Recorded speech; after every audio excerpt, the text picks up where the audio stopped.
Good evening. I'm going to step away for just 1 second and grab a glass of ice water before we get started. Okay.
Hey Jake, Daniel stepped out to get some water. He'll be right back.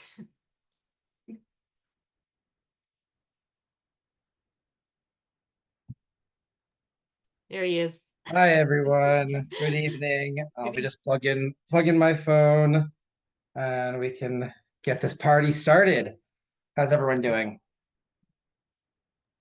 Good.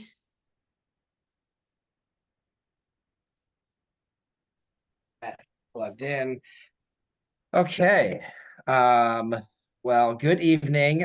This is the uh, September meeting of the Planning, Zoning, and Transportation Committee. We'll go around and do intros first. We'll review and approve the agenda changes, and then we'll dive into our items. So first of all, hi everyone, I'm Daniel Michelson Horowitz. I represent 1C01 in the southern end of Adams Morgan, between generally Florida and Wyoming, and between Florida on the east and Columbia and Connecticut on the west. Margaret?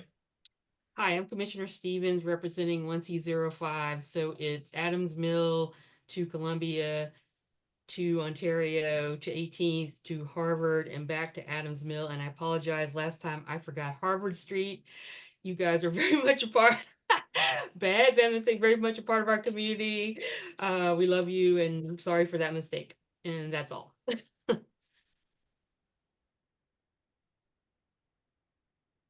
Hi, sorry, I'm going back and forth in documents. I'm going to email the listserv one more time and just let folks know the correct Zoom link and also post it up on Twitter. I'm Jake Falaschini, Commissioner in 1C07, and that is basically 18th to 17th from Florida up to Columbia Road, the heart of Adams Morgan. But I am also the Secretary of the ANC, which is why I'm sending all that stuff out. Mm-hmm. Thank you very much for sending that out. And I don't know if I have access to chat with everyone. I've got hosts and panelists. I'm putting an agenda link in the chat, but I think it's only going to the hosts and the panelists. But it is linked in the Adams Morgan groups.io digest that Jake sent out earlier. And I am stepping in for Commissioner Lee Dixon, who is our usual chair.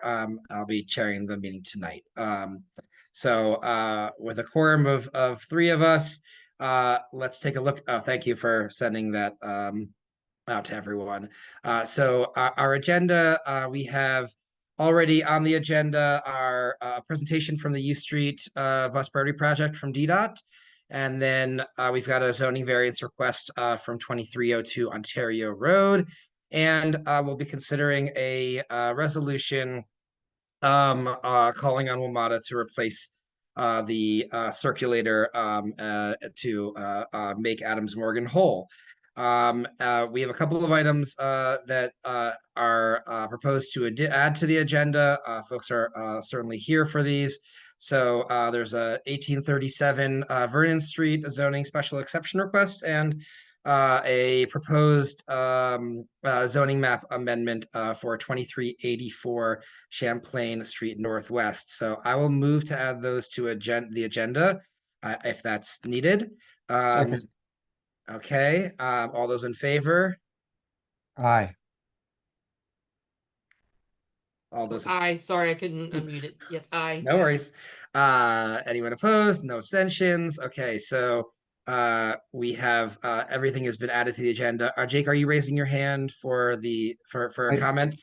I'm raising my hand to make a motion that we move the consideration of a resolution calling on WMATA to replace the planned phase out of the Woodley Park Adams Morgan circulator route with additional bus service along Columbia Road and Calvert Street Northwest to the second item on the agenda. Just because I think they're both transportation related, we may as well deal with both of them at the same time. And I know that there are a couple of committee or community members who have said that they came specifically for that. So I'd like to give them an opportunity to speak at the beginning. Great, I'll second that.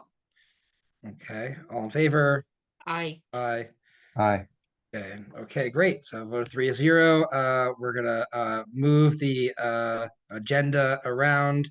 And so first on our agenda is the bus priority project presentation. So DDOT folks, if you can raise your hand, Sean will move you to the panel.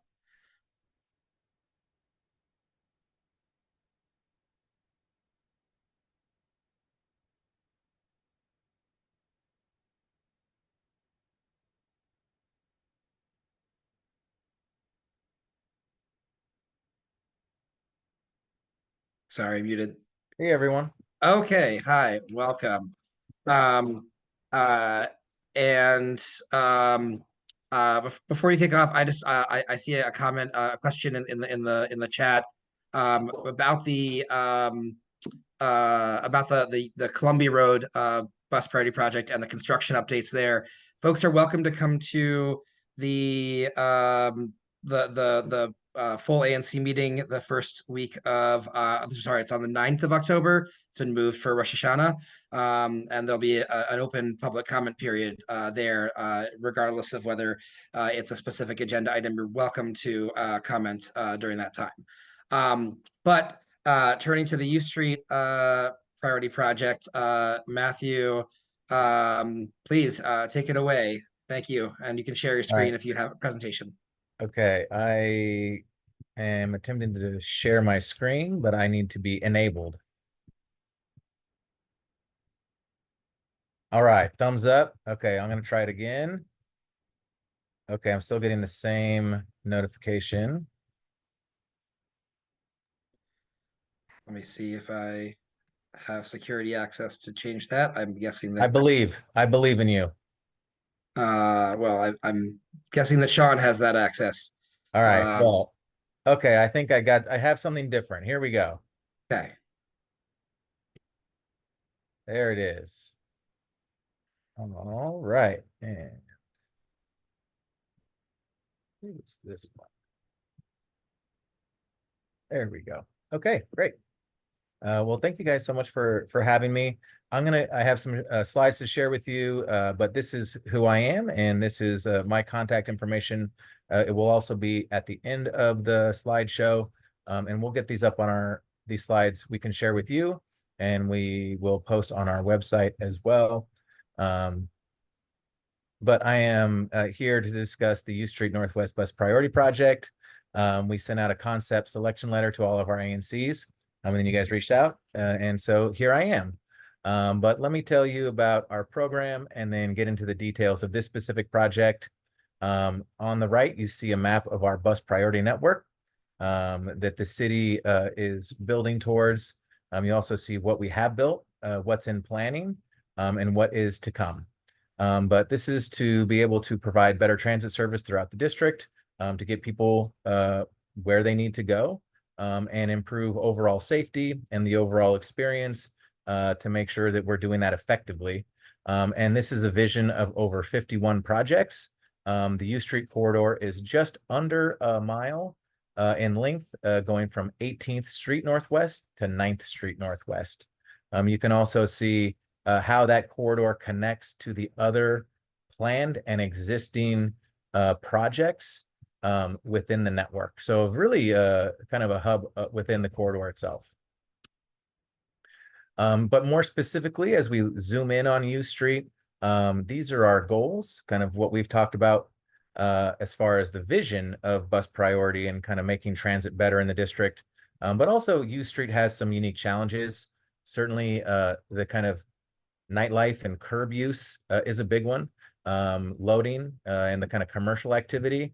And then, you know, we have several ongoing projects. So as you kind of look to the east, we have another project that I'm leading, which is the Florida Avenue bus priority project. We have a web page for that as well as a separate project, but very much connects. That is in this presentation, so you have access to that resource as well. It's at our bus priority network, or our bus priority page, so you can find it if you just look that up. But our again, zooming in on our project, I just wanted to show this overlapping project of a safety and mobility kind of improvements going from 18th to 14th. You may have heard of this previously as the U Street Streetscape, where we had some designs for that. Those are being updated, and we're really working hard with the council and internally to kind of adjust our budgets so that we can get that on the same timeline. But something to think about as we go into the details of the plan itself. This is a very high ridership corridor. The 90s buses travel through U Street.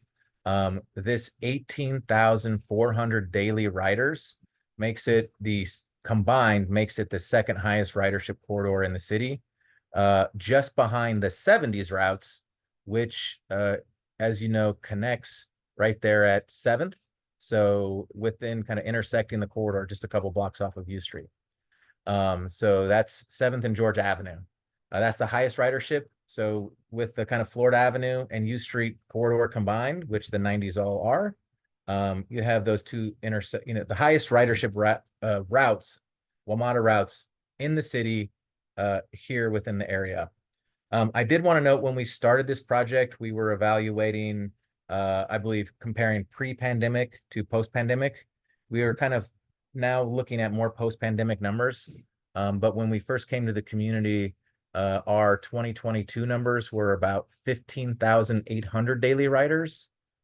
We have surpassed our pre-pandemic numbers, and also we are seeing continued growth from 2022 to 2023 and into 2024. So we are getting a lot more ridership, and it just demonstrates the necessity and vitality of the routes here. And again, who are our riding and who are we serving?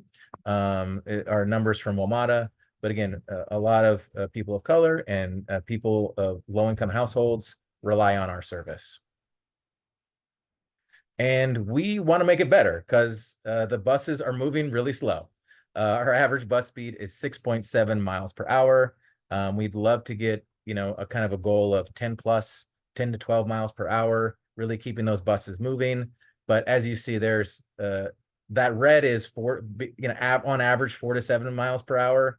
That's what we're seeing in a lot of pinch points throughout the corridor during our peak times. And then you get in, and interestingly, our late night peaks are sometimes worse at some of these intersections because of that congestion and because of it being such a late night corridor.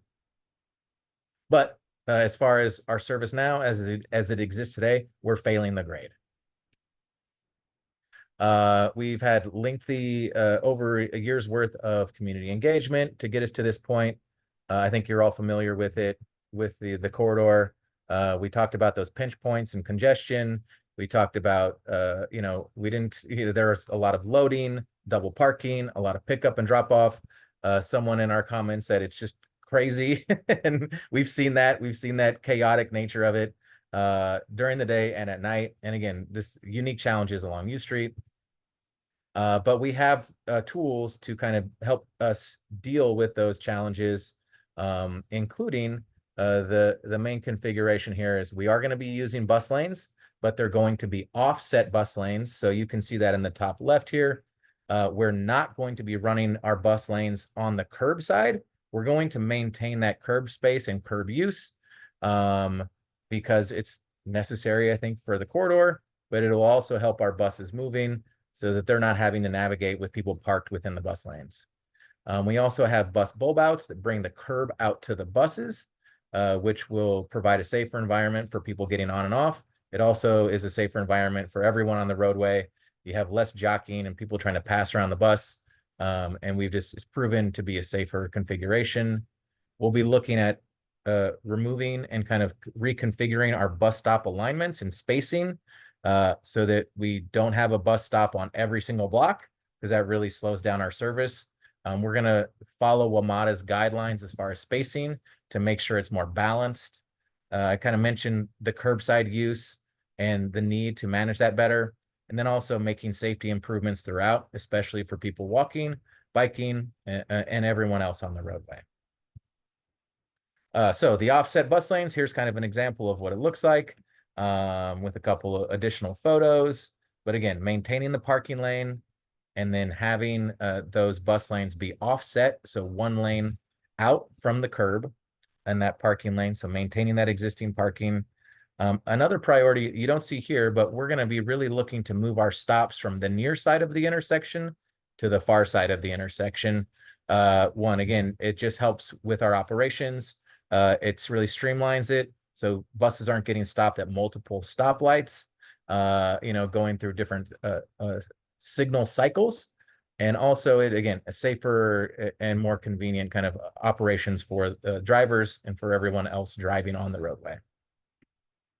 So I actually have some concepts to show you. I actually have some designs and Daniel has a question. So a good stopping point before we start moving into actually going block by block. So we'll go quickly.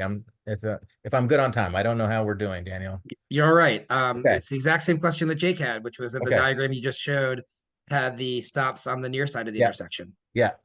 It's just an example, kind of a typical block that we use. But again, this would be a different configuration and what we're trying to do for I this. recently rode this corridor, and I can verify that it is very common to have a backup at the light. You're 50 feet from the bus stop, but there are people who need to get on at the bus stop. You pull up, and by the time you're finished loading, you've missed that next light, and you're on the curbside.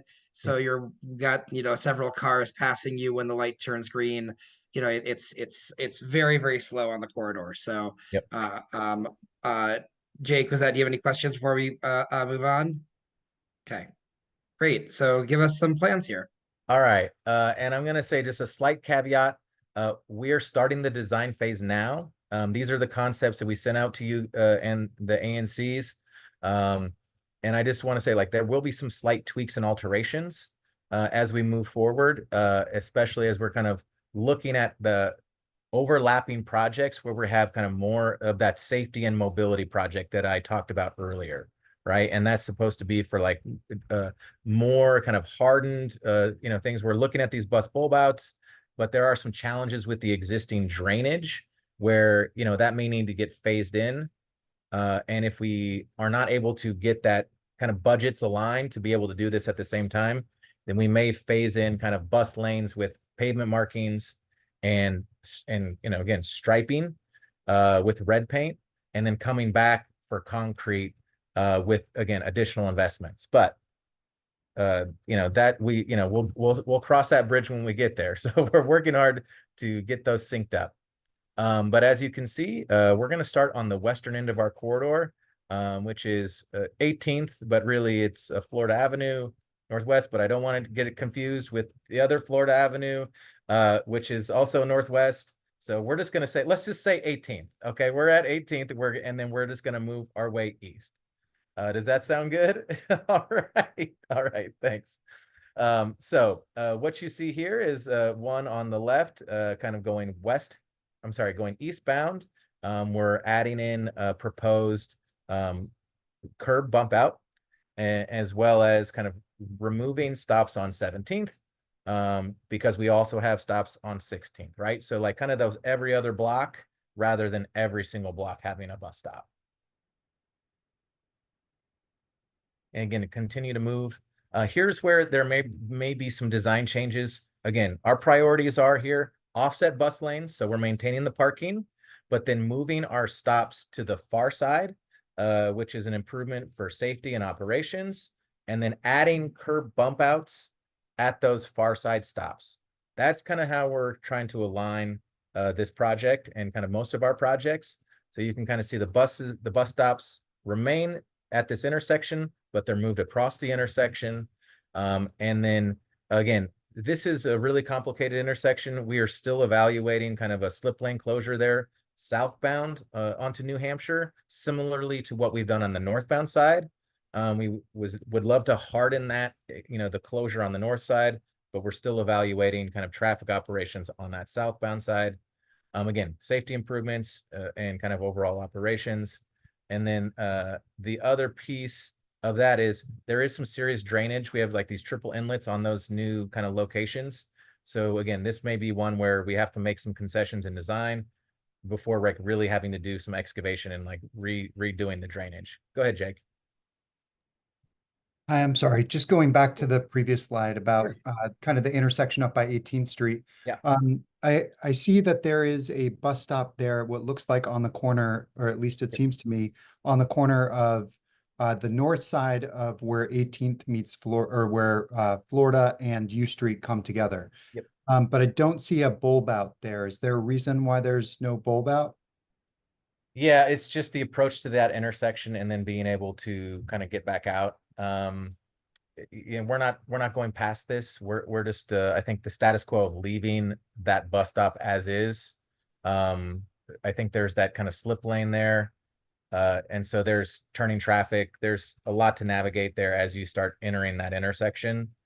So we're kind of leaving the status quo with, perhaps evaluating that intersection at a different time. Okay. Thank you. That was Yep. my only question. Yeah, no, But, great question. I appreciate the changes up around New Hampshire. That seems right. Thank you. Okay, thank you. Yeah, and that's the existing stop. We're just going to keep that on the north side and then kind of shift, the existing, a new stop there going on the south side. Great. Okay. And I think I was just saying, this is what we kind of have proposed, but we've been in contact with WMATA as far as their operations, getting through this intersection. Again, a lot going on. And we may see some slight tweaks with those conversations with WMATA, as well as kind of balancing out those two different another project as far as the kind of other investments within this corridor.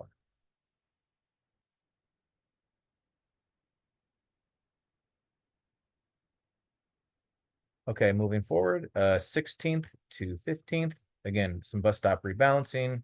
We've kind of seen the left side of that. And again, really, as we're going towards 15th, it gets a little bit, I would say, a little bit more consistent with that offset lane, maintaining the parking lane, and then having the two general traffic lanes.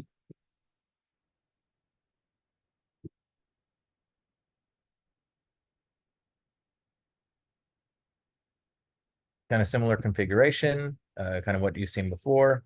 We do have an existing bump out there at the southwest corner of 14th. Currently, we're looking at just maintaining that. Obviously, we're not going to rip that out. I think, again, we need as much sidewalk as we can possibly get within this corridor. But I believe we're also evaluating moving that stop far side. So we're going to continue to be those within our principles, And that's something that we're looking closely at in design. Go ahead, Danny. Yeah, I have found that far side stops fare better. Notwithstanding the existing bulb out on the west side of 14th Street, I think that area gets a lot of foot traffic, and we can Yep. use that sidewalk space even if there is not a bus stop there. Yep. Yeah, great. Yeah, absolutely. Great point. So we're looking at it. I think we can do it, but we'll continue to evaluate with our engineers and with our other kind of colleagues here at DDOT. Another feature that we didn't discuss yet is these right turn pockets. Daniel, you mentioned kind of like the buses getting clogged, kind of multiple light cycles and kind of the cars trying to turn in front of the bus. This is going to help the cars get kind of into the lane that they need to in advance, and then the bus can continue to pass them. So we're giving them a little bit of a head start, kind of creating this pocket for them to take those rights. A lot of time, those cars are then waiting for pedestrians to cross the street. So there will be a little bit of queuing that will then, again, slow folks down because they need to wait for people to cross. But then for those that are going still through the intersection, which is what we have here for our bus lanes, they'll be able to continue to go through. So we've got a couple of those right turn pockets here. And to create those right turn pockets, does that require removing any parking spaces, or are those areas already non-parking because they're close to the intersection? Generally, if they're close to the intersection, that they're not supposed to be parking there.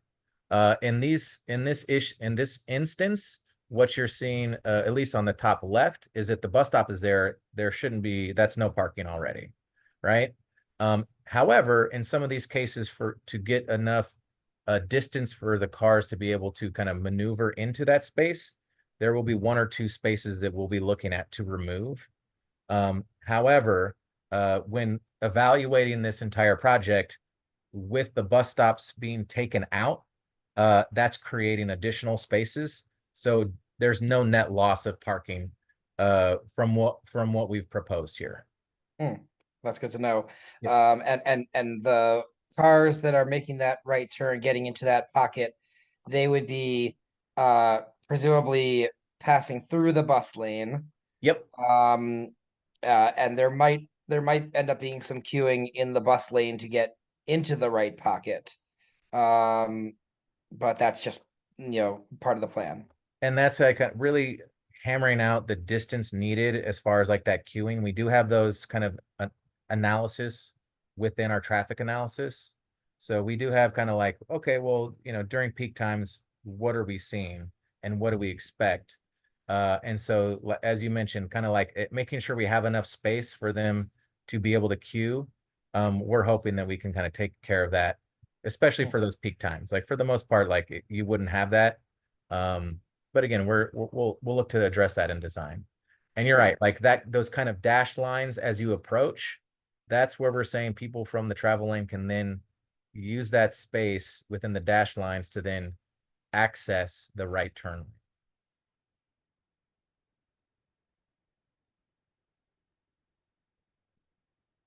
Okay, I'm going to keep going. Oh, actually, this is a really important one as well. The Metro stop here at 13th. We are going to be proposing bus bulb outs and curb bump outs at these locations. We are maintaining this at the Metro stop, and we're going to have kind of this double bus lane space for a layover, which the current routes do turn around and reroute for the 92, I believe. And so we're going to maintain that space. And so we've kind of added more curb, but we've also added kind of this layover as well. There's also kind of an ADA parking space that is kind of towards this end, kind of where we have this kind of hashed line. I think that it's a public space, it's a public building that is now going to be under development. And so that space will no longer be designated. And of course, Lincoln Theater right across the street here, we're going to keep that the same. They have buses of their own. All right, keeping it moving. This is very similar to what you've already seen. So again, maintaining that offset bus lane configuration. That changes as you kind of head towards Vermont. We have proposed kind of maintaining the near side stop at the metro stop on the south side of the intersection going eastbound. And we want to just make sure that our buses are, again, have a seamless transition to our metro access. So we're not going to have people crossing the street, but we are moving the westbound lane, the westbound stop to get that closer to the metro. And again, adding that curb bump out as well. And so we do have a little bit of a different configuration there as far as accessing 10th going northbound. So that is why that's all hashed. And this is a little bit different than what we've proposed. I will just say this may change because as we go further east, we have the Florida Avenue Bus Priority Project coming online. We are proposing bus lanes there. So this could just be red paint connecting all the way from Florida to U Street, but we're still in concept selection. We're still working through, we have yet to kind of dig into our traffic analysis. So I didn't want to make any assumptions. So I'm just going to say the extents of our project are to 9th. We're not going to go past 9th. So we're going to have this kind of going westbound. You can kind of see those big arrows right in the middle, transition zone for general traffic to get to where they need to be in the middle of that vehicular travel lane. And then us starting our bus lane going west. And then again, kind of fading out, going again, managing the transition in both directions. And if you want to learn more about the Florida Avenue Bus Project, here's the webpage. But again, it's on our main page as well. Go ahead, Daniel. Yeah, I'm seeing that you're eliminating this stop at 9th on the southbound. Yeah, yeah. And then is that being moved across Florida, across 9th onto that stretch of Florida? Yeah, so I believe that's where we had it. Yes, that's right. And then the next one will be at Georgia.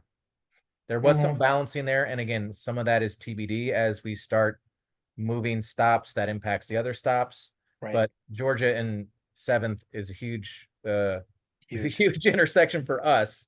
As I mentioned earlier, that's where the two high ridership corridors convene. So obviously we're maintaining those stops and the infrastructure there. Yeah. And what are the hours of the bus lanes? I mean, this is a 24-hour corridor, and we're going to maintain these 24 hours. And what will enforcement look like? Well, we have this new program called Clear Lanes. I don't know if you've heard about it. So we do have enforcement on the buses, but we also have additional resources within the area, and not only working with the Nightlife Task Force, where we have additional enforcement throughout. I'm sure you've seen them out there, whether it's, sometimes closing down the roads. I know that they do that at 9th very often. Sometimes they close lanes on U Street. It kind of depends on how crazy the night is. But there is additional enforcement mechanisms and continuing those conversations with your council. And I know that the council member has been very involved with this in the past within, I think, establishing that Nightlife Task Force. And then again, we have the ability to do kind of blitzes as we bring these projects online to really focus in our resources on enforcement. What are your projections on how much faster buses will move through the corridor? So that's a tough one. I mean, off the, back of the envelope, you're really looking at like 15 to 20%. It's just like minimum. And again, like we have kind of targeted those speeds. And I think that we can get there. It's just every project is different. And are there projections about how this will it slow down other traffic because we're removing a traffic lane? Yes, and we've looked at that through our traffic analysis. There are some kind of slowing. This intersection was really kind of a bottleneck, and then 7th. However, we made some adjustments within that analysis to the signal timing, and kind of moving, and that really helped. So I think we're looking at, again, really the peak times, but not a huge impact. Yeah, I know the folks need to cross U Street. I have often found that there's far less traffic going north and south than Yeah. the lights are timed for. But and do you imagine this pushing traffic onto the nearby streets, onto T and V? Yeah, I mean, there will be some diversion with that assumption. And again, it's times of day. I think it's just people change their patterns of behavior. And that's normal. What you see generally from these types of projects is that construction is a mess, and I think you guys have lived through that, right? Like through these corridors, especially Florida. It's pretty chaotic. And then once the people have a couple weeks to a month of really, once it's reopened and reestablished, those traffic patterns really start to kind of balance out, and then you kind of see things get back to normal. So I don't know if I don't know if you were done your presentation, but Jake's got questions too. All right. Yeah, I have a couple more slides, but go ahead, Jake. Thanks. What's the average distance change between stops now? Yeah, Or so we're shooting. what is it currently at and what will it move to? Yeah, so WMATA's guidance and our guidelines say 4 to 5 stops per mile. So it's that, kind of looking at about 1,300 feet between stops. And that's what it's going to average out to now. That's pretty much average. And within those guidelines? What's it currently at? Somewhere around like 1,200 or 1,100? It's like half that. No, it's like 700. Okay. Every block, it's very frequent. But what's the longest distance between any two stops on the corridor? Do you know? I have it in my notes and in my analysis. I'd have to do some digging to pull it up, but I can send you that information if you like, Daniel. Thanks. Yep. Sorry, Jake, go ahead. No, that was most of it. I was going to ask, is there the possibility of it, the bus only lane shutting down in the very early hours or something along those lines, just to minimize impact? Yeah, I mean, we're trying to keep it consistent, and kind of what we found kind of within our data collection, the more consistent it is for people, the less confusion there is. And then there's the less violation. So like it keeps the lanes clear because people know that they're not supposed to be there. So if someone's like, say you open it up to parking, then some people that aren't reading the signs or don't care for the signs are going to be parking there. Or in this case, double parking there. We're going to get plenty of that. And so we're trying to mitigate that as much as possible. And I guess, it really is kind of evaluating what time. I would say some of those early times or late night, depending on what time of day, it's not going to be, it wouldn't be needed. But anyways, like you wouldn't have traffic at those times is what I mean to say. Cool. Those are my major questions. All right, so I'm going to bring it back to our kind of vision and what our next steps are of like what we've done, how we got here, and kind of what's next. So we're digging into the design. We're going to have a consultant on to work with our engineering team, and we'll collaborate to kind of get that 30% design out. Once we've made some headway into design, and then we'll say, okay, we'll send out our notice of intent to you guys and say, okay, this is what we're doing. And then we'll come back to you for feedback. And then throughout the year, next year, we're going to take that from that 30% design all the way to final design. And then after that, we are going to get into construction. That is our goal. So we're trying to keep this moving. And I believe that is it as far as information, other than, hey, this is where you can get to know more about our program. This is our bus priority email, phone number, and our main webpage. And this is my contact information. Thank you, everyone. I appreciate you taking the time tonight. Thank you for such a thorough presentation. First, any more questions from commissioners? Go ahead. Sorry, I did have one more, and that's because I've been pushing hard on PZT for the last 3 years for the streetscape improvements along U Street. So can you just really briefly, like, what are some of the streetscape improvements that'll go along with this project? Okay, so what you've seen from us is what you're going to get, is really the kind of evaluating the curb bump outs. There's going to be some signal timing. I think what you're referring to as streetscape is a different project. And that was, it was called the U Street Streetscape, and we had designs for that, and it was been sitting on the shelf for quite some time. And then we were going to update those plans, and that was a separate project.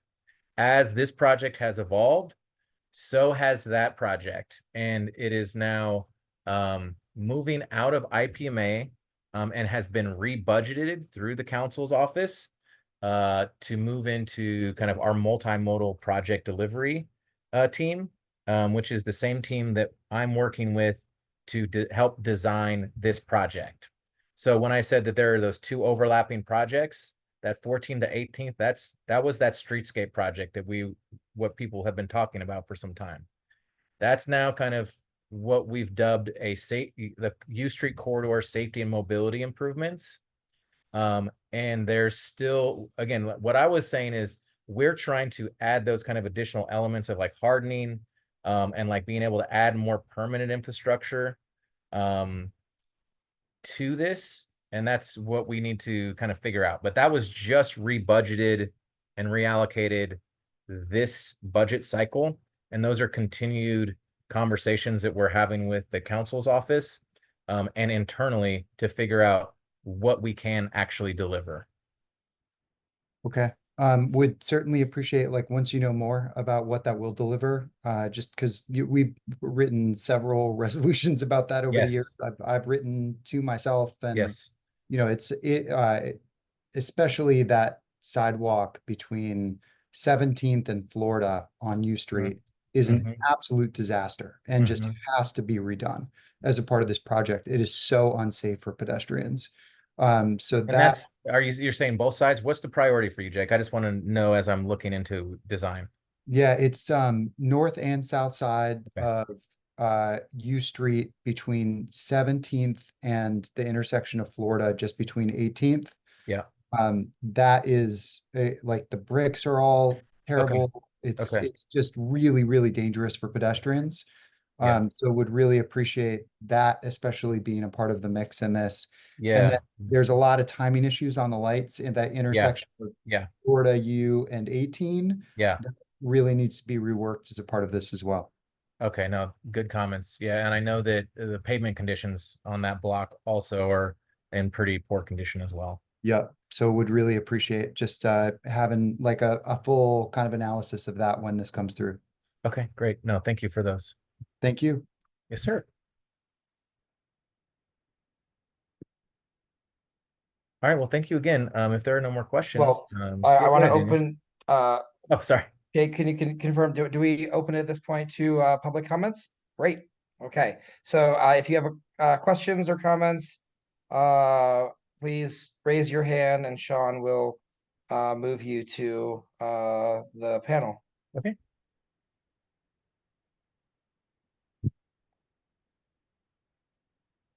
Go ahead, Virginia.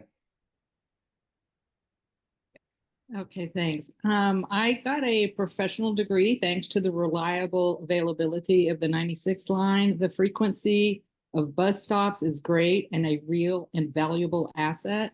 I rode that bus 4 to 5 times a week back and forth. One of the main time hangups was the left-hand turn from, I believe, if I recall correctly, New Jersey onto, and then I'm not sure, I think it was M Street. It's been a few years, I can't totally recall. But up until that point, we were really booking it on New Jersey, making up a ton of lost time from the congestion of U Street in Florida. And so just to let you know that, and the bulb outs and street painting are butt ugly and help ruin the beauty of Washington, D.C. All right. Thank you, Virginia. Appreciate those comments.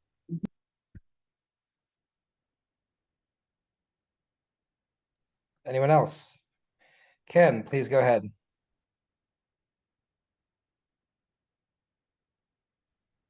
Yeah, so there Are there bike lanes involved in the project? Thanks, Ken. No, there are no bike lanes within the project. However, I will say there are bus lanes that are involved in the project, and all of those bus lanes can be accessed by bicyclists. But we also have DDOT is working on kind of an update to our bike network plan.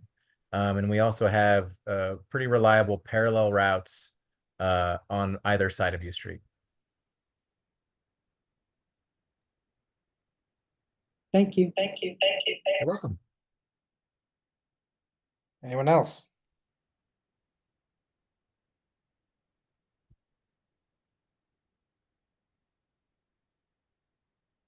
Okay, great. Thank you very much, Matthew, for the presentation. There's nothing on the agenda item for us to do, but we appreciate you coming. And we look forward to hearing from you as the project continues to develop.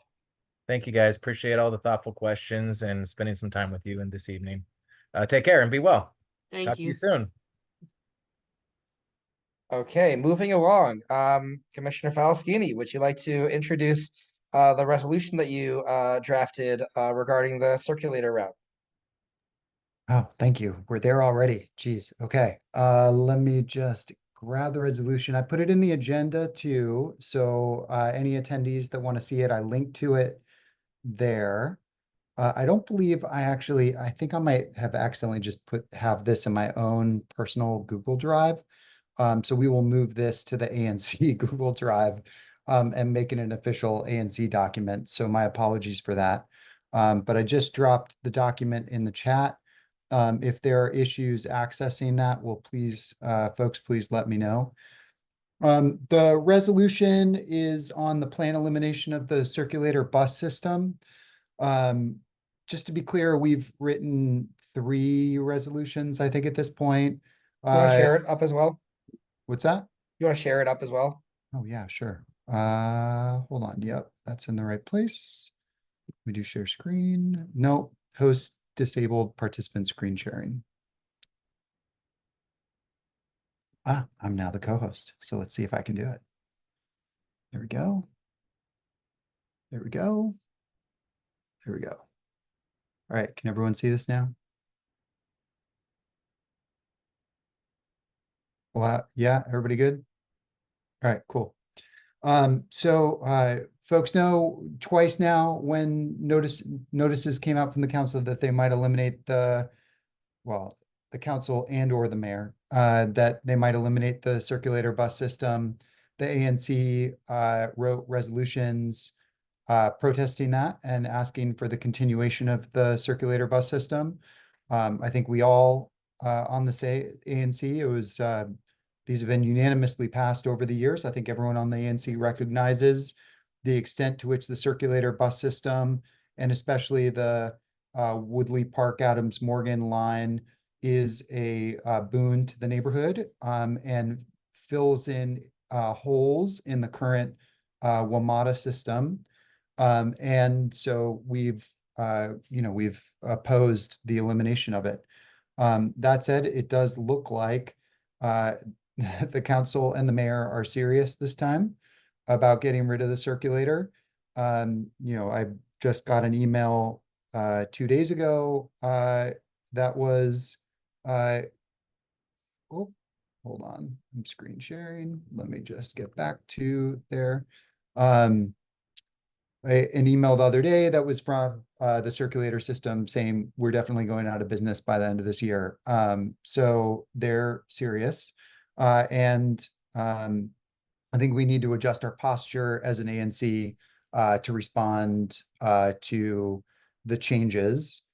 So I think while we are still expressing our discontent with the elimination of the circulator line, at this point, it is more about mitigating the harms to the neighborhood than it is just opposing the elimination of the circulator, because as many times as we've expressed our discontent with that, they have still moved in that direction. So that is the reason why it is more postured in that way, not because we don't oppose the elimination of it, but because we see the writing on the wall. and want to make sure that when it is eliminated, because it looks like it will be, that we hold the neighborhood harmless in that.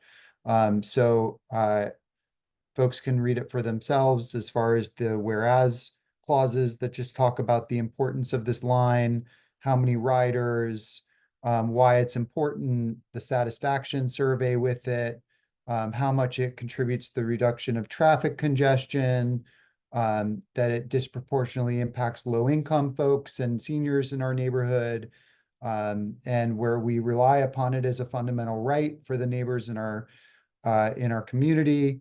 But despite all of that, whereas DDOT has announced the phase down of the circulator starting in October and ending December 31st, and also whereas the Bowser administration and Metro announced plans to enhance Metro service to help backfill utilized circulator routes, but none of those actually would benefit Adams Morgan at all.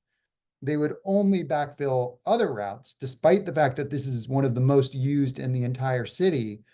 Therefore, be it resolved that the Advisory Neighborhood Commission 1C continues to oppose the elimination of the WPAM route through Adams Morgan. That's our circulator route. Calls upon the Bowser administration and Metro to backfill service in Adams Morgan along Columbia Road and Calvert Street Northwest, so Adams Morgan residents continue to have reliable and consistent public transportation options that connect the neighborhood to the Columbia Heights and Woodley Park Zoo Metro stations, and calls upon Metro to alter the better bus network consistent with the goals of holding Adams Morgan harmless despite the elimination of the WPAM line. And then the normal language in the resolution to transmit this to the interested parties, are elected leaders and folks in DDOT, Metro, and other agencies.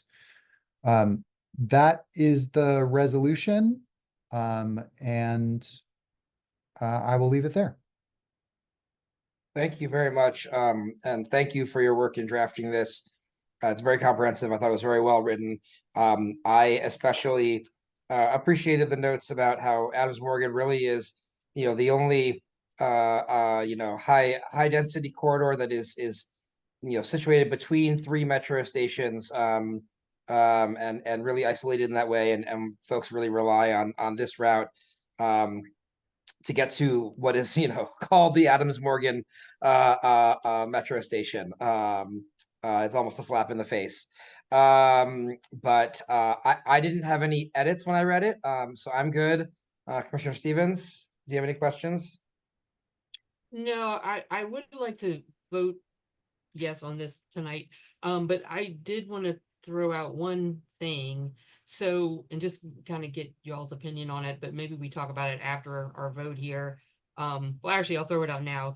But so I saw, and maybe you guys did too, a sign-on letter about the circulator maybe being taken over by Metro. And I don't think you should put that in your resolution, Jake. I think it's fine just like it is. I think we should pass it. But I guess what I'm getting at is that something we might want to consider to push for, maybe sign that letter and then push for something like that in the near future? I don't know if that's a good thing or not. I guess I'm asking for your opinion.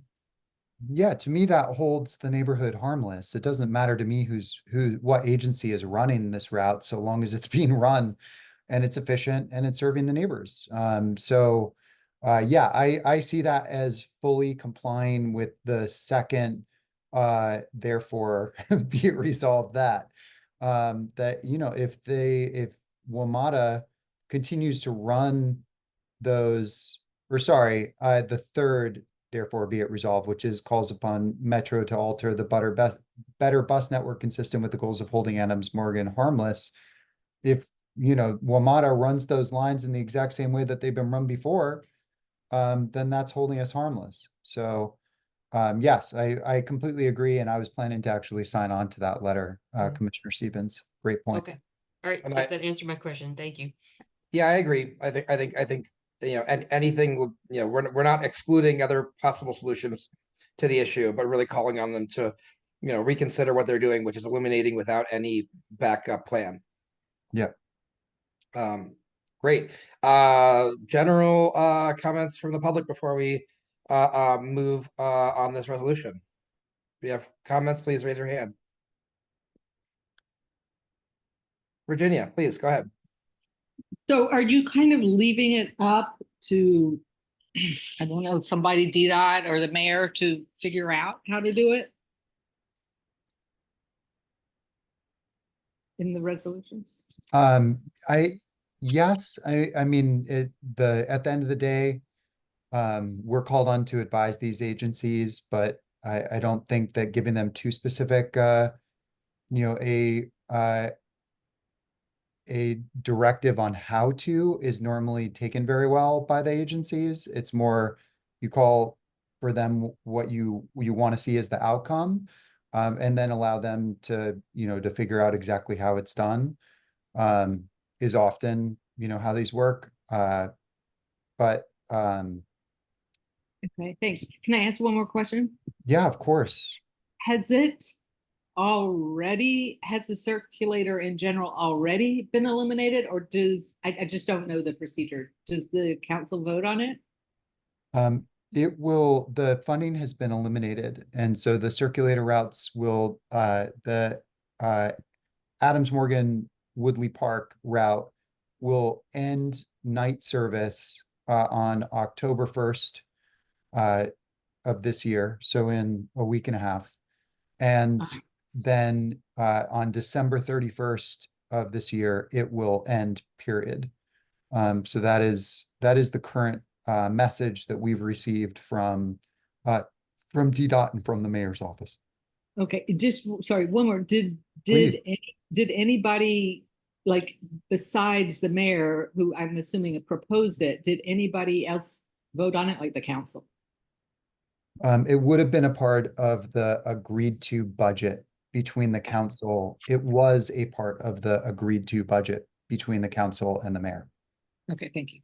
Yep. Thank you, Virginia. Any other public comments? Vikram, please. Hey there, greetings, folks. Thank you all so much for your service. And Jake, I agree with the commissioners that this is really, really well researched and written, and I'm grateful that you've generated it. The only thought I might add is a little bit more precisely to the point of the impact.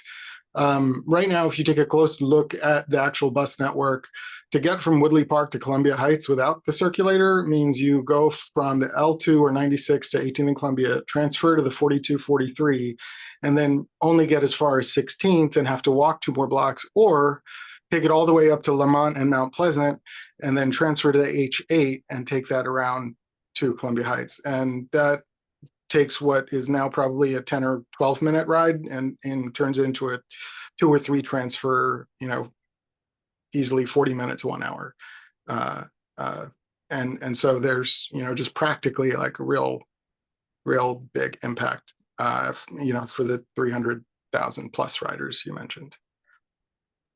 That's such a great point, Vikram, and I can add that further up. It is the only direct connecting line between the green and the red line in the metro north of downtown.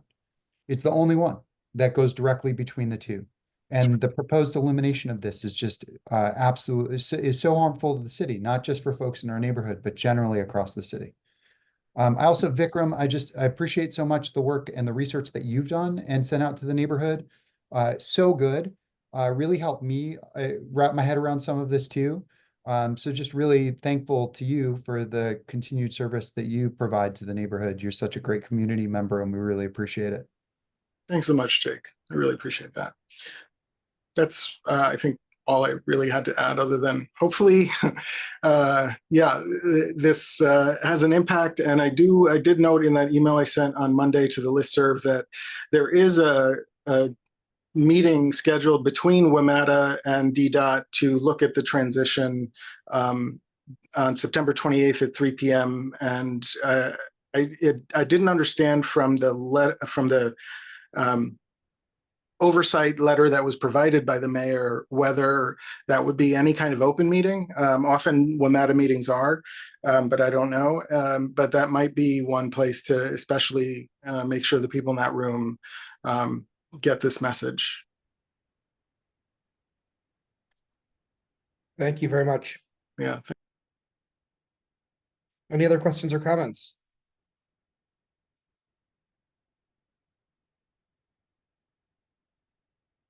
For the record, I just made an edit to the document to reflect what Vikram just contributed to the conversation. So it's now paragraph 4, whereas the WPAM line or bus line is the only direct service between the green and red metro lines north of downtown DC, semicolon and. Is everyone okay with that edit? Yes. Vikram, do you mind just popping in the chat whether or not that reflects your edits? Can you zoom in on the text? Might help folks read. I don't know. Yeah, how- just control and can you just zoom in with mouse? This right here. As I said, no, the whole the it's kind of small. The resolution is small on the screen. Hold on 1 second. Let me do the view.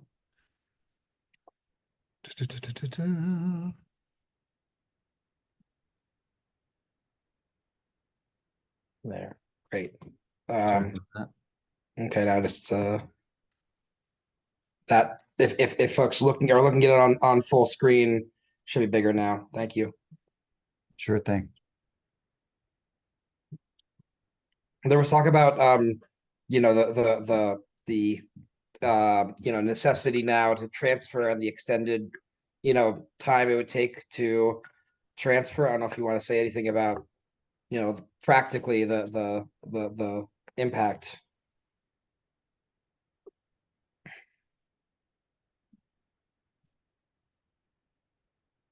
Mm-hmm. Yeah.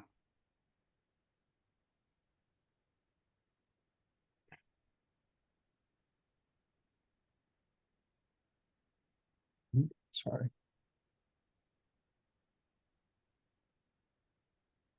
Which would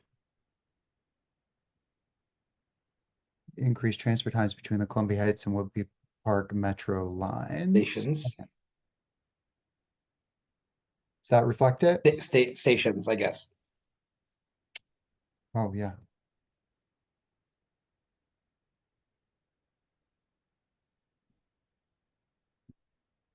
Great.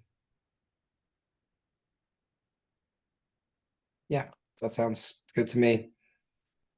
All right. And thank you again for the community input. We really Mhm. appreciate it. It's been, very frustrating to watch everyone's reaction on the Adams Morgan listserv and to know that we've been fighting against this for years and that we weren't heard by the mayor's office or the council. So just thank you for everyone for your feedback. Do you want to do the honors of moving to refer this to the full ANC? Sure. I would like to make a motion to move this resolution as written to a vote of the full ANC in the October meeting of the ANC. I'll second that. All in favor? Aye. Aye. Okay, no other members, so by vote of 3-0, the resolution is referred to the full commission. Thank you very much, Commissioner. Okay, moving on in our agenda. Next up is presentation regarding your zoning variance at 2302 Ontario Road Northwest. So if you are here for that item, please raise your hand and Sean will move you to the panel.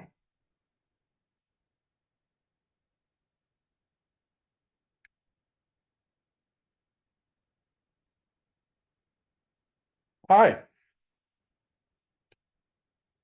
Sorry, you're muted. Hello. Yes, we can hear you. In Great. my panel. Hello, how is everyone doing? Good, how are you? Good. Great, thanks for being here. Yeah, please feel free to introduce the request, and if you have anything you want to share on the screen, I think that Sean will allow you to.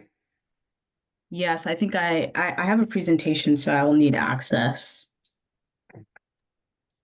You should be able to share now. I made you a co-host. Perfect. Let's see.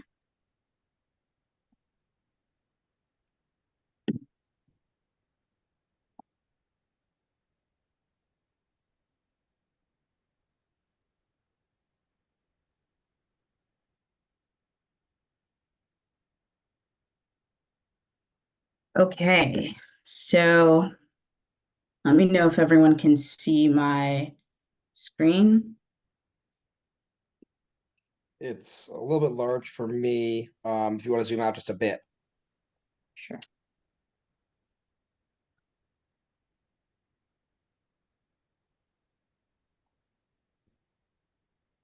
That's better for me. Okay, perfect.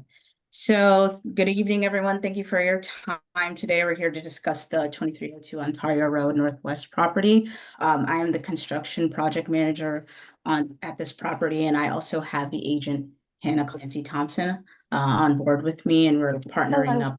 We pitch our variance request for this property. So the goal of our presentation is to secure the variance to allow an existing basement kitchen to remain intact. We believe this request to not only benefit the owners, but also the surrounding community. So I wanted to start off with to provide some context. The basement kitchen has been a part of this home since it was purchased in 1996. It was fully operational at the time of its purchase and has remained in excellent condition since. What we have here is a snapshot of the earliest digital photo from its listing in 2014, and since then has remained in the same functionality with no major structural changes. So essentially what I'm trying to prove is that the layout of the kitchen also fits seamlessly with the current design. And so I'll lead over to the demo plans. Now in the demo plans, this is the main level, with the main level kitchen being up here towards the left-hand side, with this being the basement. And the basement kitchen being in the exact location underneath the main level, meaning that there wasn't major structural work in order to install this basement kitchen, and it's still existing. We'll move over to current ownership. So currently the owners, upon purchasing it in 1996, have listed it several times, with the previous photos demonstrating the original state of the kitchen, as well as when they partnered with our company to do renovations in February of this year. You can still see that it's exactly the same in terms of finishes since its onset of purchasing. So essentially, for the current ownership, while the kitchen was a functional part of the home when they purchased it, we just want to ensure that we're compliant with current zoning laws and do our due diligence to make sure that the basement kitchen is fully approved, as it wasn't once it was purchased by the current owners in 96. So that's essentially why we're here. Our proposed plans also demonstrate that we are just replacing what is existing. We are not making any large structural changes to the property, to the layout, in any facet. We are just replacing the existing basement kitchen. Which leads us to our variance request. So what we're asking for is a variance to allow the basement kitchen to remain as is. Removing it would not only create unnecessary financial hardship for the owners, but it can disrupt the functionality of the existing home. So we're basically looking to maintain the current use of the property, the basement kitchen, and make sure that it's valuable space without any intrusive construction or alterations. It would also benefit the surrounding neighbors It's important to note that granting this variance has clear benefits for the surrounding neighborhood in that, like the property next door, 2304, 2306, has had long-standing construction that has been a disruption to the surrounding neighbors. Upon visiting the property many times, I've communicated with neighbors myself who are in opposition to the current work that's happening at 2304 and 2306. While this work and approving the variance request will not have any increased noise, traffic disruption, because we will not be taking out this basement kitchen. Again, we are just replacing the finishes. So our outcome in terms of the work, again, as displays in our proposed plans, to keep the existing basement kitchen, replace the finishes, and try to limit any disruption to the surrounding neighbors, and also just acknowledge the financial hardship it would cause for the current owners. So that's basically our conclusion and our stance for the property. Into questions. Commissioner Stevens. You're I muted. apologize if I failed to read all of the backup material or something, but I'm failing to see why this is a violation of zoning laws. What is wrong with it? What is wrong with your plan to just replace finishes? It seems okay to me. But So it was never originally approved. So once we began to submit our permit plans, it was flagged amongst zoning. And we were supposed to submit some type of, zoning application to get this basement kitchen approved. So we took the chance and we're just doing our due diligence. The permit process, they asked us to make it an official accessory apartment. And so that is a zoning change. And so we have to request that of them. So yeah, to clarify, the zoning variance is actually the designation of the accessory unit, which then Correct. allows a kitchen to be there that is Correct. already there, but we're regularizing it. Correct. Exactly. The current zoning allows for the single family without the basement kitchen, even though it was already there when she purchased it.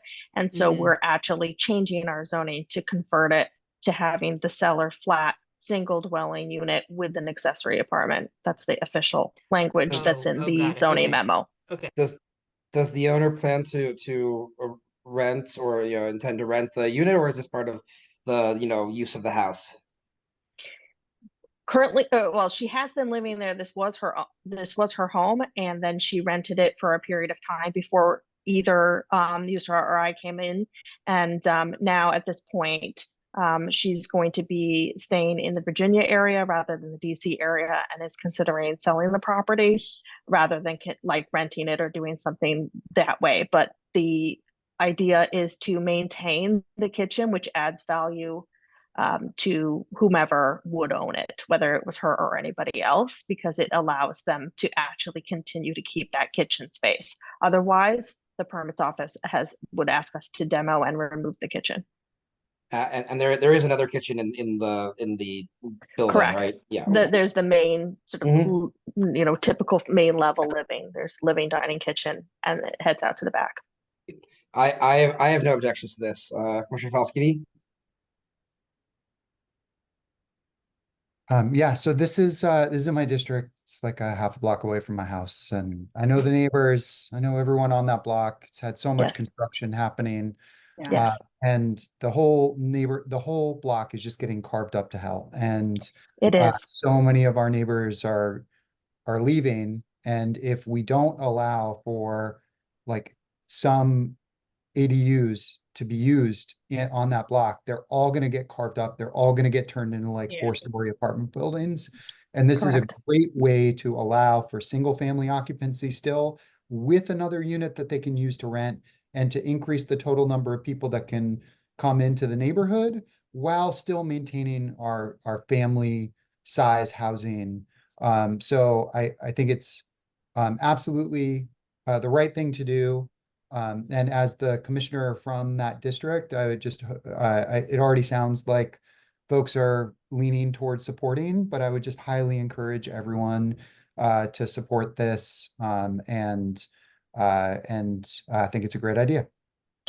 Correct. And just to reiterate what you've already said, there's been a lot of development into popping back or up and developing it into multiple condos. And that is not the intention of what we'd like to do, rather to make it affordable for someone to maintain living in this home.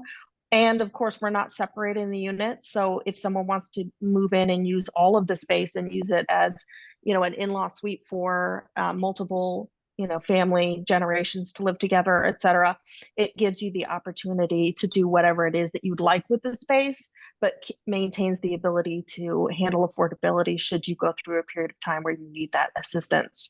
And so we are trying to maintain the original charm and beauty of this home. We are not extending up or back. Great. Thank you very much. Any public comments? If you have any comments, raise your hands. Okay, seeing none, I will move to support this zoning variance request and refer it to the full commission for a vote in October. Do I have a second? Second. All in favor? Aye. Aye. Okay, by a vote of 3-0, the request is moved forward to the full commission. Thank you very much for the presentation and for your time. Thank you. We appreciate you. Thank you so much. Okay, we are we're through 3 items. Thanks everyone for your patience and for everyone who's still on the meeting. We're really glad you're still here, and we'll move now on to the 4th item, which is 1837 Vernon Street Northwest. So if you are on for that item, please raise your hand.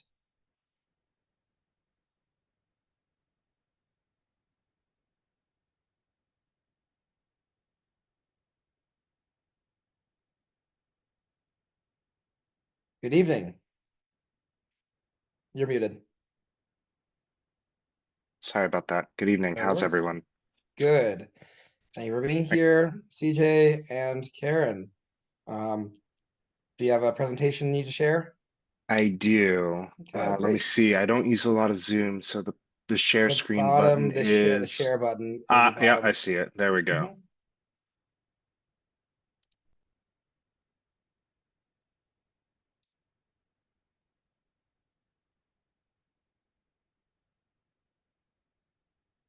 Good evening.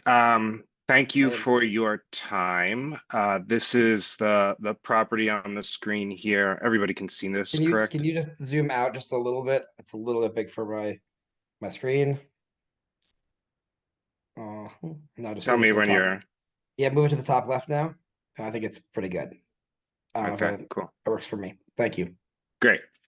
So this is the property located at 1837 Vernon Street. Karen is on the line with us. She's the property owner. My name is CJ Lamora. I'm the principal architect at Circle Square Cross Architecture. We've been working with Karen to renovate and modify the top floor into a separated apartment unit. The building is zoned RA2, and so the apartment use is a by right use. This is in a really dense area. You can see here all of the surrounding area. You can see sort of in the back of the alley that there's a number of garages off the alley. And our request is for relief to the rear yard relative to some of these back, well, Karen's back garage specifically. So in order for the unit to be accessed, we're going to modify the back of the garage, shorten up the garage width, put a standard size door here on the right hand side, and create a series of sort of stairs and platforms through the rear yard. And so I'll just give you the existing site plan here on the left. There is the rear garage and the alley, which I'm highlighting in the magenta. And there is, you know, sort of this kitchen space that's a one-story structure in the rear.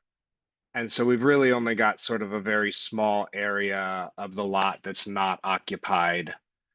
And so our intent is sort of have the person, the rental of the apartment unit come in through the alley, come up through this set of stairs, create sort of a bridge between the garage structure and the roof of the kitchen, go up some more stairs, and then eventually enter into the rear of the building ultimately they'll be entering their apartment unit at the third level. So ground floor, second floor, third floor is where they'll be entering their unit. And so the relief really is for this sort of bridge that's going across the two existing structures, both the existing garage and the existing single-story kitchen space in Karen's main living area, and getting that person off the alley, up the staircase, and across the sort of expanse of the rear yard. And so that basically that bridge existing in the rear yard setback is the one piece of request that we're looking for. And so I'll give you a couple other views of that. So again, this would be sort of the resident coming in off the alley, entering the man door in the garage, coming up through a hole that will cut in the roof of the garage, coming over the sky bridge or the rear yard bridge, going up the staircase to the third floor, and then entering the top floor apartment unit at the third floor, going up a third flight of stairs, and then finally, you know, being in their main living space. The entry to their private unit being at that third floor space up there. So we've gone through historic. We've got approval for historic for this. It's all on the rear of the building. None of it can be seen from the streetscape. And again, the use of the apartment at the top level is by right. So really we're really asking for relief on like everything in this kind of area here. That's the long and short of sort of the relief that we're requesting. I'm happy to go through plans, sections, elevations. Karen, if there's anything that you feel like you'd like to add to the presentation, feel free. We'll open it up from there.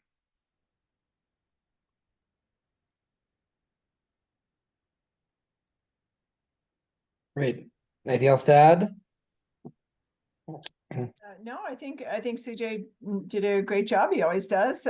This has been, as you all who live in this area know, a very, very lengthy process. It will be an open sky bridge.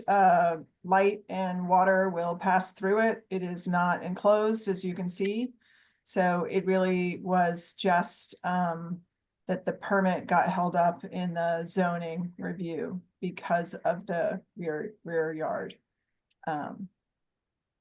requirement. Thank you. Just a few questions. So the second egress to this unit, as I understand there needs to be, is that via the stairs C, and underneath the stairs or around the stairs there will be access to go through the main unit in an emergency, or what's the?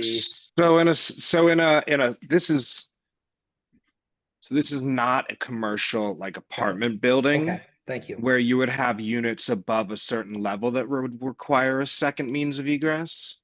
Okay. And so we're at a smaller scale building that only requires that one means. Okay. But we do have egress sized windows at the bedroom in the front, which are also required for egress from any type of residential construction. So a fire person could put, you know, their ladder here and get someone out that way.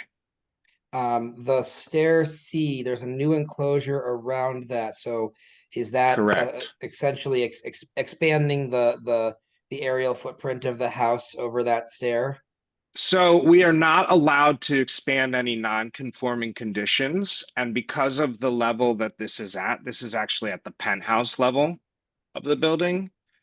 And so where we are adding, roughly this enclosure here as new building space, it's all at the penthouse level and conforms to the penthouse regulations. And so is also not adding FAR, floor area ratio, to the bulk of the building.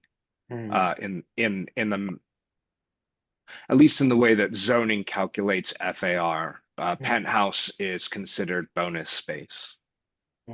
And the bedroom behind stair C, that would be part of this unit, right? So what I have highlighted here is the gray area is out of the construction scope of work. The red line would be the fire separation between the units. This bedroom would remain in Karen's space. Okay, thank you for as that. part of hers. Yes. That's just so the gray, if the white is just indicating the construction zone. Exactly, correct. Okay. And the gray is indicating areas not in the scope of work. Okay. I don't have any other questions. Commissioner Falskini. You're muted. Thank you. Karen, what's the conversation been like with your neighbors about this? And have you gotten any opposition from your neighbors? I've lived here a very long time and know my neighbors very well. They all have rear stairs. So they've been enormously sympathetic to my plight because this has been a very long process for me. And they are wholly supportive. Awesome. That's great. It's always good to hear. Just want to make sure that people are talking with their neighbors in this process and working with them. And I'm sorry that this has been such a long process for you. Something like this, it seems really, really not okay that this has to go through a process like this in order for you to get this relief. And I'm fully in favor. Yeah, I want to echo that. Supportive of ADUs and any other way to increase livable space in the neighborhood. I'm curious. CJ, you might know, but Carrie may know as well. Are there a lot of other units in the neighborhood that have a rear entrance like this? I've done a few of them throughout the city. I can't say specific to your ANC. I know that I've been in front of your board at least once before in the last few years. But yes, I've done a number of, rear entry units. So most of the time they tend to go down into a cellar. This is a little bit more unique in that it goes up to the very top floor. But Karen's using all of these spaces already, and the top floor is actually already set up as an apartment. It's not a legal apartment.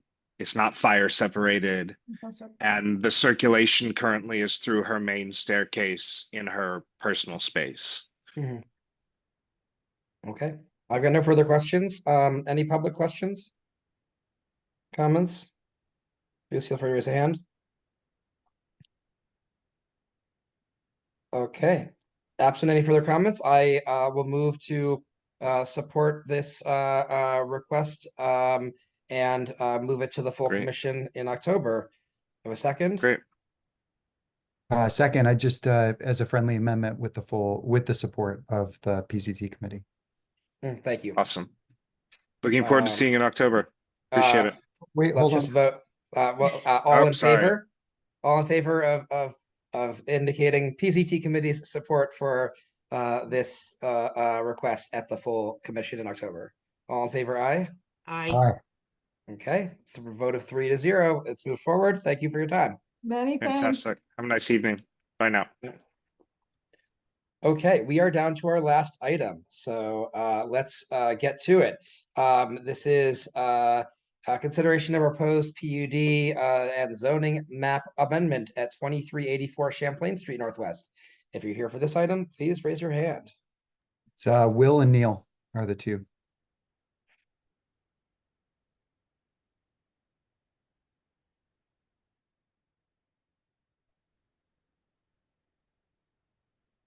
Good evening. Good evening. Please welcome and take it away. Great, thank you so much. Good evening, commissioners. My name is Neil Matreja, and I am the owner's representative and development partner for Housing Help Plus, a nonprofit organization that is the owner of 2348 Champlain Apartments. We thank you for the opportunity to present tonight a proposed planned unit development and zoning map amendment project we are working on, Champlain Apartments, again located at 2384 Champlain Street. The project entails a redevelopment of the existing 1940s apartment building at the property. The building has reached the end of its useful life and currently consists of 30 micro units and lacks proper accessibility and green energy standards due to its age.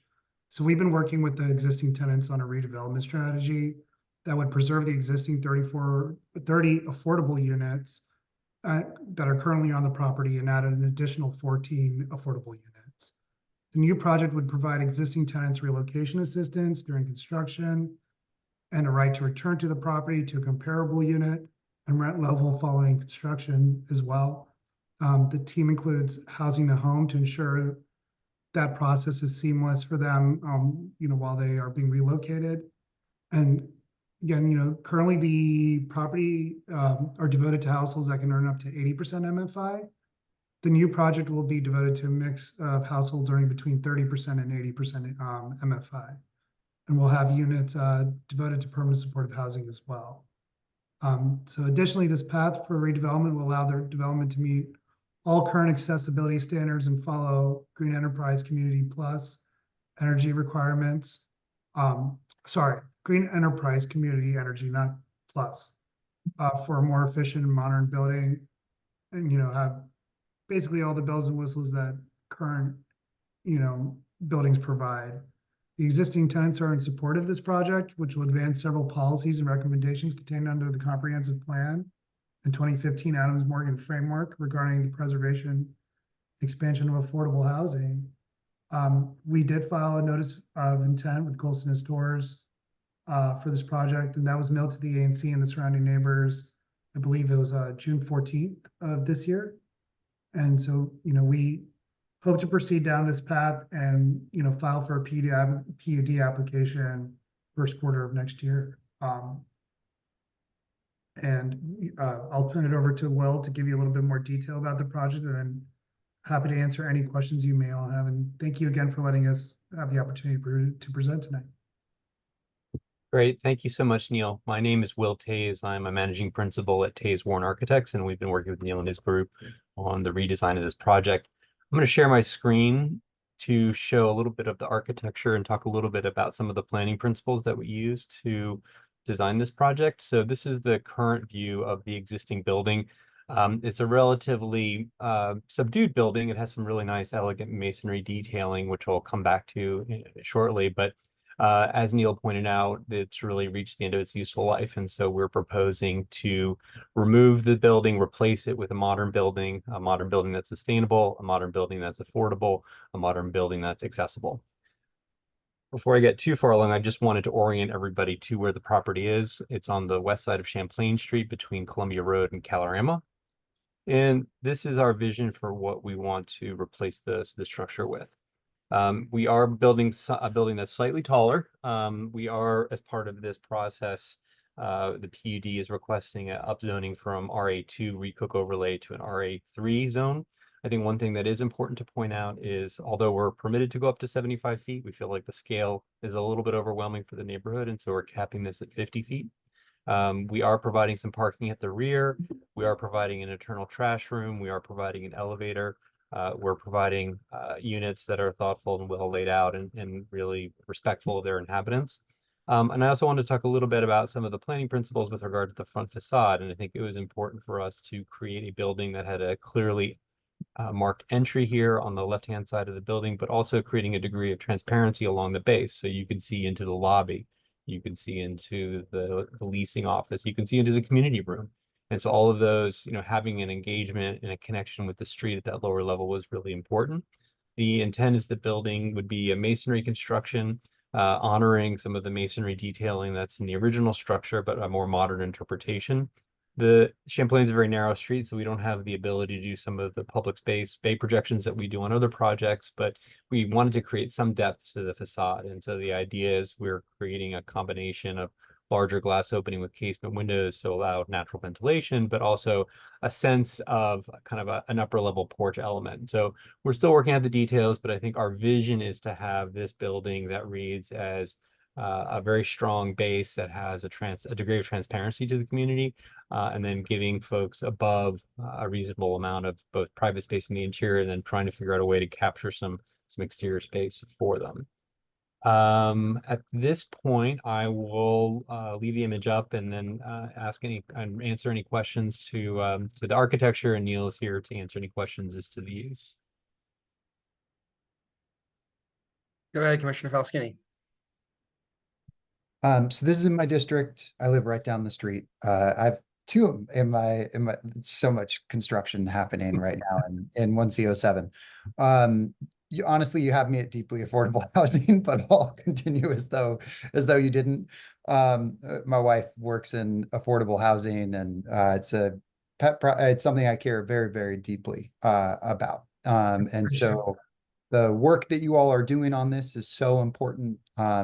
We know that there's a real struggle in the district right now to provide these kind of buildings that are needed. There are, we just had a major developer in Washington, D.C. that does deeply affordable housing that just defaulted on one of their loans. I think continuing to show just how challenging this is for the city.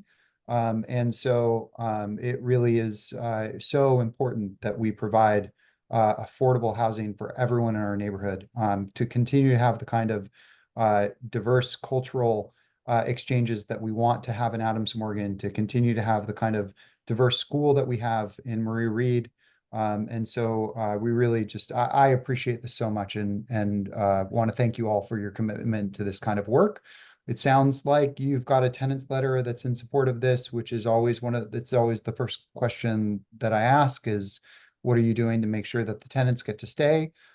You answered all of those questions up at the forefront. Two questions that kind of come out of this still for me are the space immediately to north on Champlain that is currently a brick structure that's a little bit further deep inset. What I thought from the zoning map that I saw was that it included that, but looking at this picture, it seems that it does not. And so I guess what are the plans to make sure that that building next door isn't impacted in a negative way? And then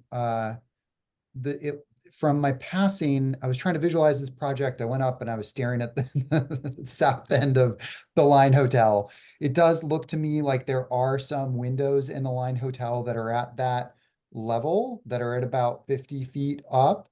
I don't really care that much about like the Line Hotel's views down South Champlain, but I would like to know whether or not it is, impacted, and whether or not some of those would look directly into any of the units that face north along Champlain Street, whether or not you're envisioning any windows up on the top story looking kind of north.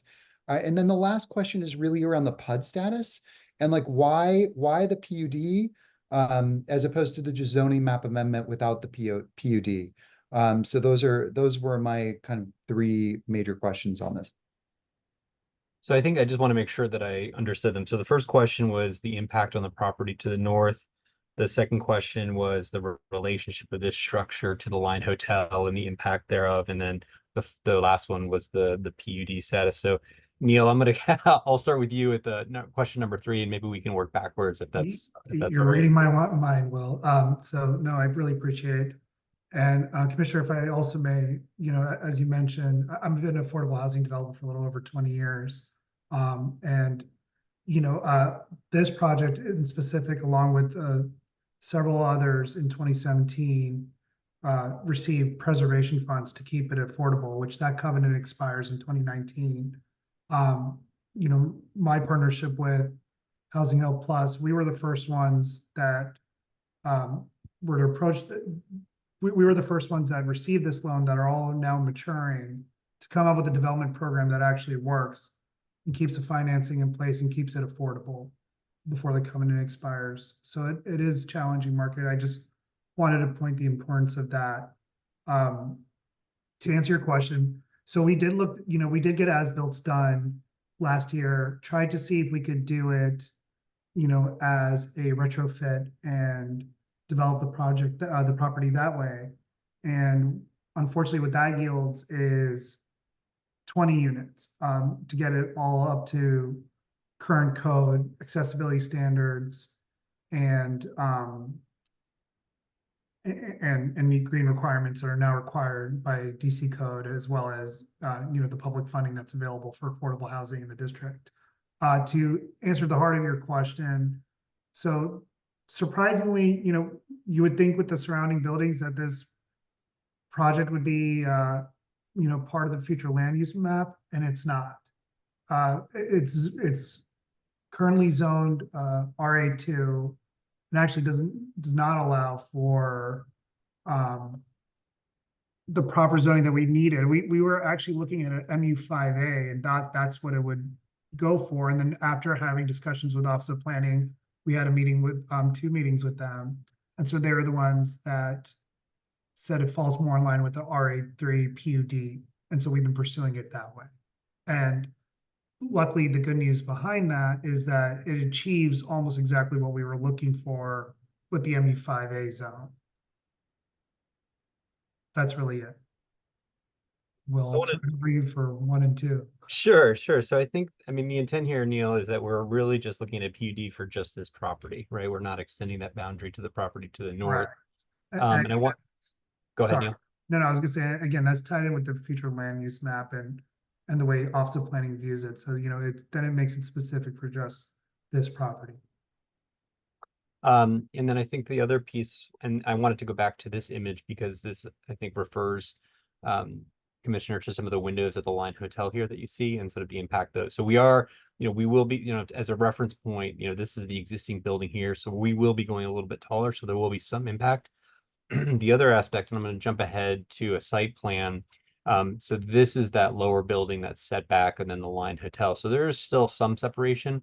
We are proposing a north-facing courtyard, and what this does is it allows us to get more natural light and improves the quality of the units on the interior. So while the party walls would be blank, we wouldn't propose windows there. We will have windows in that courtyard. So actually, it from an urban perspective, I think it's quite nice to be looking at something other than a brick wall. And so there will be this opportunity looking down at the facade of a courtyard that has fenestration, potentially some landscaping at the base of it. So I think it is, an overall an enhancement. Obviously the lower windows will be a little bit more impacted, but I think overall by choosing to, so again, there's that reference point here. So going, another 6 or so feet above the adjacent property. And I think one thing we can do on our side to also understand this impact is study it a little bit further and really represent what's happening on the return side here of the Line Hotel and just mapping out exactly how far those windows come down to grade to truly understand that. So, and for what it's worth, just to add, we've been in communication with the Line Hotel actually during the 2017, 2018, when this project did receive preservation funds.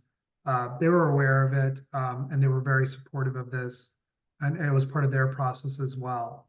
So they were actually involved at that time with help securing the funds for this project.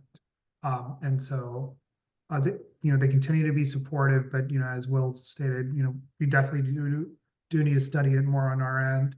We're kind of in the infant stages of this, but wanted to propose and present what we think is an achievable development. Thank you. Really appreciate that. Glad you're in touch with the Line. They received a lot of concessions from the neighborhood for their own buildings, so I'm not too concerned about whether or not a few of their rooms get their views blocked a little bit. But it's good to know that that you're in communication with them and that they're supportive. There was a question that also entered into the chat in the Q&A about parking. Would you mind just kind of going into what any plans are for parking there? Yeah, so the parking requirement for affordable, which we are proposing 44 units, is 6-to-1 or 1-to-6 ratio. Is that right, Will? Mm-hmm. And I believe we have 6 currently in the back. We have 4 in the back. We are Sorry. providing, sure. Yeah. One of those is a van accessible space, and then we're providing adequate space. So sometimes folks jam parking in the back, which is looks good on paper, but is difficult. Here, we want to make sure we were truly providing accommodations for someone who might need additional space in an accessible car, accessible van. So that's where the 4 spaces comes from. And so one consideration or thought that we had was doing car share there. And so, it's actually a great location for it. I've tried it on other buildings with affordable, and it's difficult when you're, have an underground garage. But this, this is actually accessible by the alley. So, we thought Zipcar may be a good fit for this development. That's great. I was actually going to suggest that because you get the like 2-to-1 bump for Correct. car share. The other thing that we've done with other affordable units is if they sponsor bike share. So you could sponsor like some docks over on 18th Street or like up there's a dock up on Columbia and 18th corner. If you were to sponsor a couple of docks up there, that sometimes is used as an offset. And what we know from all the statistics is that people that live in affordable housing are much less likely to own and use single occupancy vehicles, are much more likely to use bike share, car share, and bus. And so, the fact that you would be providing the services that the folks living in the unit would be more likely to use, to me, offsets any lack in it not meeting the exact numbers that are the 6-to-1 ratio. Appreciate that. Just confirming what you said earlier. So how many units are currently in the building? So it's currently 30 units, but they're 30 micro units. Mhm. So they're very, very tiny, small. And none of those are family size units at the moment, right? No, not at the moment. Right. Sorry, I apologize. I think there's 2 that are 2-bedroom. But again, you're talking about a micro unit. Those 2 bedrooms could qualify as a studio in other places in DC. Right. And the new floor plan that you've got under in mind, what's the split among those 44 units between studio, 1-bedroom, 2-bedroom, or larger? I believe it's comprises of studios and ones. Will, do you have the Yeah. information? No, I think that, yeah, you're correct. It's primarily studios and ones where we are not currently providing kind of larger family size 2- and 3-bedroom units. Yeah, and a big reason for the commissioner was, again, a big part of this process for us is to make sure that we're taking care of our existing tenants and allowing them to come back. And so it was really being able to provide them that space, which is, currently considered 1-bedroom. So to get them back into a like unit that is going to be much bigger and much more livable. And so that drove a lot of what our unit matrix ended up going to. Thank you very much. If there's no more questions from commissioners, any public questions or comment? Oh, sorry, Jake, go ahead, please. Sorry, I would like to push for at least 1 or 2 family size units in there. And that was a really great question. So if it pencils out at all, we really do try to make sure that our affordable units in the neighborhood do allow for at least some family units.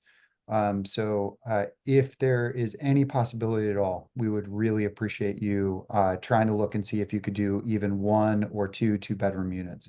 Yeah, we're happy to look into it. Again, being fully transparent, we're really in the beginning stages of this. So that may change, if we're able to, combine 2 1-bedroom units and get some 2s in there. We'd actually like that as well. As it stands right now, we need to do a further study of that, but we'll definitely take that into consideration. Thank you. And as for the organization, can you just how many buildings of this type and size do you have in the district? Is this yeah, what's your current footprint? Oh, so I'm an affordable housing developer that's been doing this for over 20 years, believe it or not. So for a long time, I was part of the 1550, 1530 project. Those were my developments when I was at TM Associates. I was senior vice president for that company for almost 19 years, then broke off on my own in 21. And I've been working with Housing Help Plus. They currently own a they have, I think, about 12 or 15 properties across the district. I'm working with them right now for a development on 1109 Congress Street, which is 69 units, 100% permanent supportive housing. That's in the Union Market district. We are looking to close in October of this year. So that's very exciting. And we have a bunch of others in the pipeline. And I am working, with Max at Housing Help to, go through his portfolio to see how we can help in preservation of affordable and keep that going. A lot of it's naturally occurring affordable. So it's, Great. rethinking through that process, going through the tax credit program to get affordability covenants placed on that. As it Jake? stands today, we have about 5 in the pipeline. Go ahead. Sorry, my last question, I realized we failed to ask you this. What can we do to help? So what are you asking for here, and what can we move forward to the full commission to help you in this process? I think what would be very helpful, and Office of Planning highly suggested as well, is having your support means the world to help push this through for the entitlement process. So we would love the opportunity to present to the full ANC, and if we're able to get a support letter, that's really what we're looking for, to be able to show Office of Planning that we're communicating with you. We'll continue to communicate with you as well as all of our neighbors. And really, this is something that you all are supportive of, with providing affordable housing in this area. Thank you. Sorry, go ahead, Jake. Say anything else? No, I mean, I guess we can open for questions and then figure out who wants to beat each other to the punch to offer support. I'll give this to you. Any questions from the public?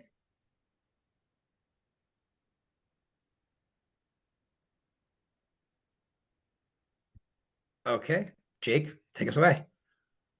All right, I would like to move that we push this to the October full ANC meeting with the support of the PZT committee to offer a letter of support to OP for the proposed zoning map amendment. I'll second that. Sorry, Margaret. Go ahead. You second it. Okay. Second. Thank you. All in favor? Aye. Okay, by a vote of 3-0, it is moved forward to the full commission. As a reminder, that's on October 9th, not our normal first Wednesday because of Rosh Hashanah. And there are 5 Wednesdays, so every meeting in October is being pushed back 1 week. And those Zoom links went out in the groups.io, and we are working to get our website back up so that those links will be available there. And we are on new Zoom links because the Zoom is now being procured through the Office of ANCs. Our Zoom Pro account had lapsed and we had to scramble a bit. Thank you, Sean. Again, yes, thank you for facilitating, and thank you everyone for being here. And that concludes our September PZT meeting. Have a good night.